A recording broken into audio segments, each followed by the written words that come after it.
Propozim buxheti për vitin 2026 ka qenë tema që është diskutuar në emisionin Debat në Shenja, ku të ftuarit e radhës kanë qenë deputeti LSDM-s Fatmir Bytyqi dhe profesori universitar Bujamin Bela. Bytyqi ka kritikuar ashpër mënyrën se si qeveria ka planifikuar dhe shpërndar buxhetin për vitin e ardhshëm. Ai tha se pjesa dërmuese e mjeteve shpenzohet për ditën e parë, ndërsa projektet kapitale mbeten kryesisht premtime të parealizuara. Është hera e parë që kemi para nesh një buxhet i cili largohet prej strukturave të mirëfillta të buxhetit zhvillimor. Do e flasim më vonë pse, për cilët janë arsyet, por pjesa e shpenzimeve rrjedhëse të një buxheti,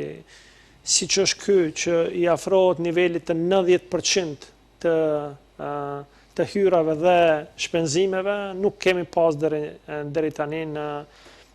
po e them në këto 30 e ca vite pavarësi të vendit. Ndërkaq, profesori Bela theksoi se mashini e veriut e prej vitesh përballet me probleme të vazhdueshme në parametrat makroekonomik dhe se kjo situatë nuk lidhet vetëm me vendimet e fundit qeveritare, por ai tha se lidhet me një traditë të gjatë të menaxhimit jo efikas institucional.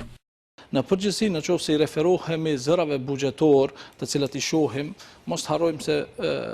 Republika e Maqedonisë së Veriut në përgjithësi shohim që nga,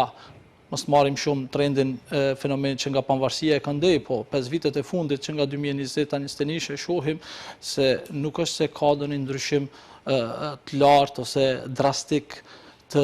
buxhetit në përgjithësi. Domethënë, ky buxhet i cili po ofrohet si propozim buxhet për vitin 2026, ne shohim se përveç ata të cilën e potencoi kolegu më herët, kemi edhe